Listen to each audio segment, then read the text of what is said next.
Hyderabad famous beef தஹாரி செய்யலாம் வாங்க. தஹாரியா?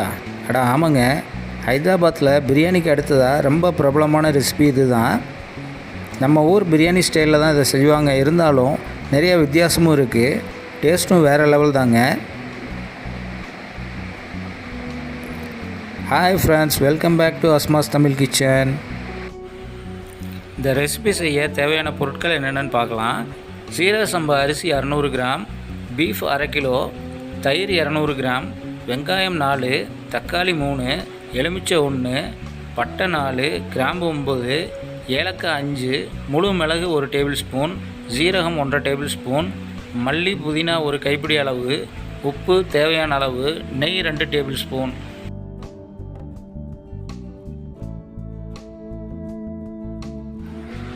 முதல்ல அரிசியை கிளாஸில் அளந்து பார்த்து கழுவி எடுத்து 1/2 மணி நேரம் ஊற வச்சுக்கலாம்.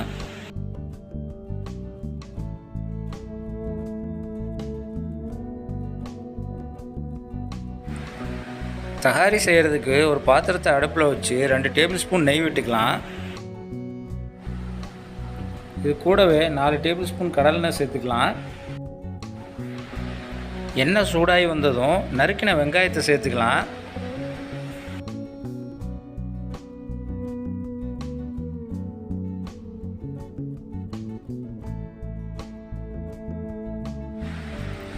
வெங்காயம் கலர் மாதிரி வர்ற வரைக்கும் நல்லா வதக்கி விடலாம்.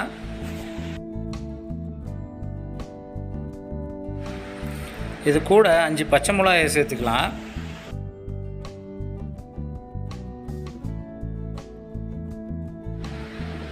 அடுத்ததாக பட்டை, கிராம்பு, ஏலக்காய், சோம்பு, மிளகை சேர்த்து 2 நிமிஷத்துக்கு கிளறி விட்டுக்கலாம்.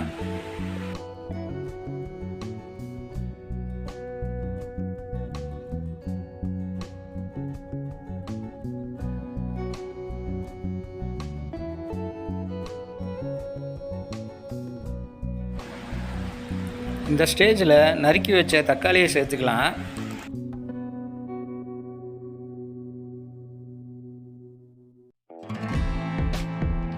வெங்காயம் தக்காளி வதங்கி வர்றதுக்காக 1/2 டேபிள் ஸ்பூன் உப்பு சேர்த்துக்கலாம்.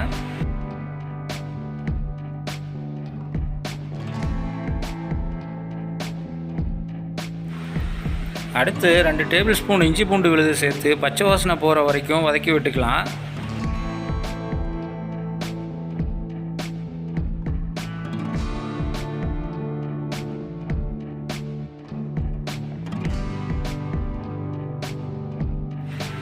அடுப்பை லோ ஃப்ளேமில் வச்சுக்கிட்டு மசாலா பொருட்களை சேர்த்துக்கலாம். 1/2 டீஸ்பூன் மஞ்சள் தூள், 2 டேபிள் ஸ்பூன் மிளகாய் தூள் சேர்த்து நல்லா கிளறி விட்டுக்கலாம்.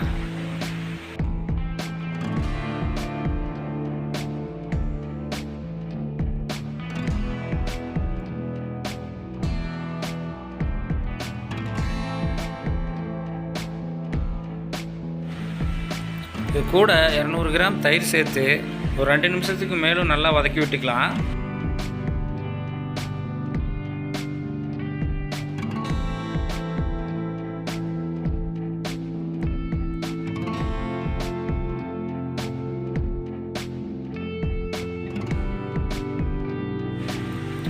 அடுத்ததாக மல்லித்தலை புதினாவை சேர்த்து 1 நிமிஷத்துக்கு கிளறி விட்டுக்கலாம்.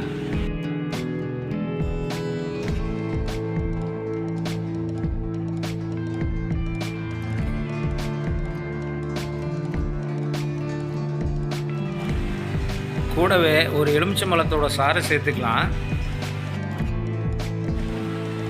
மசாலா இப்போ நல்லா வதங்கி எண்ணெய் பிரிஞ்சு வந்தாச்சு.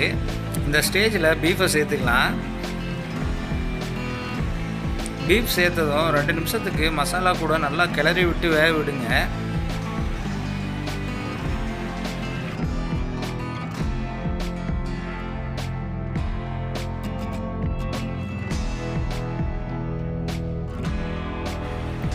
மசாலா கறியிடாமல் இருக்க 1/4 டம்ளர் அளவுக்கு தண்ணி சேர்த்துக்கலாம்.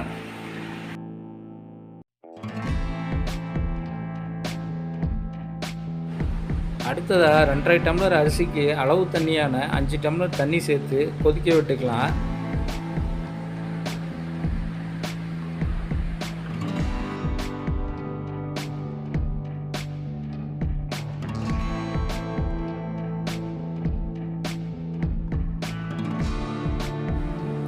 இந்த ஸ்டேஜில் தேவையான அளவுக்கு உப்பு சேர்த்துக்கலாம்.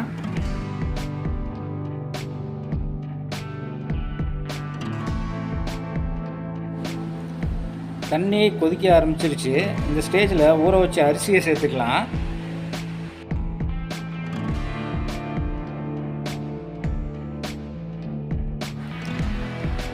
அரிசியை சேர்த்ததும் ஒரு தடவை நல்லா கிளறி விட்டு மூடி போட்டு வேக விட்டுக்கலாம்.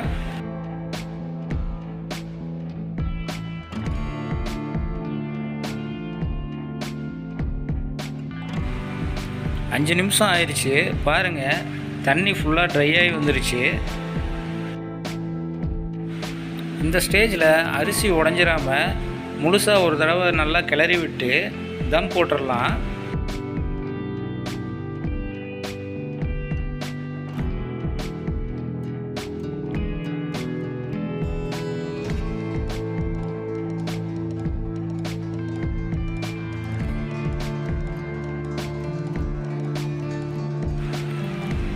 தம்மில் போடுறதுக்காக ஒரு தவாவை அடுப்பில் வச்சு அதுக்கு மேலே தகாரி பாத்திரத்தை வச்சு தம் போட்டுடலாம்.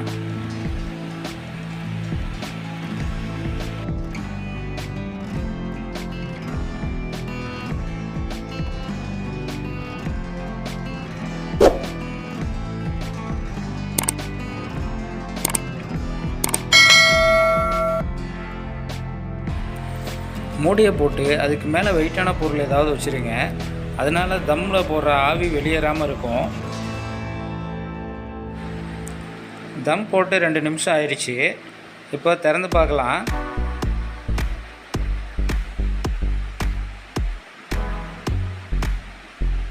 பாருங்கள், எவ்வளோ அட்டகாசமான தகாரி ரெடியாகி வந்திருக்கேன்ட்டு.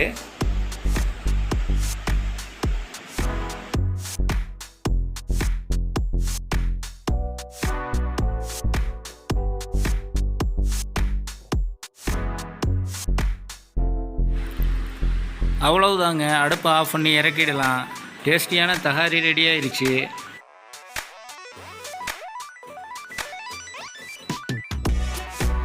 இந்த தகாரிக்கு சைடிஷாக தயிர் பச்சடி செய்யலாம் வாங்க.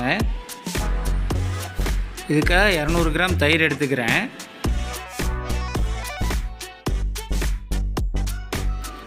பொடுசாக நறுக்கின ஒரு தக்காளியை சேர்த்துக்கலாம். பொடுசாக நறுக்கின வெங்காயத்தை சேர்த்துக்கலாம்.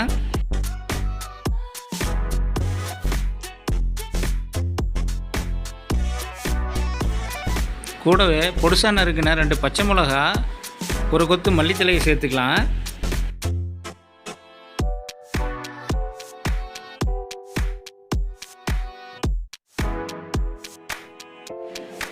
இது கூட தேவையான அளவு உப்பு சேர்த்து நல்லா எல்லாத்தையும் மிக்ஸ் பண்ணி விட்டால் அருமையான தயிர் பச்சடி ரெடிங்க.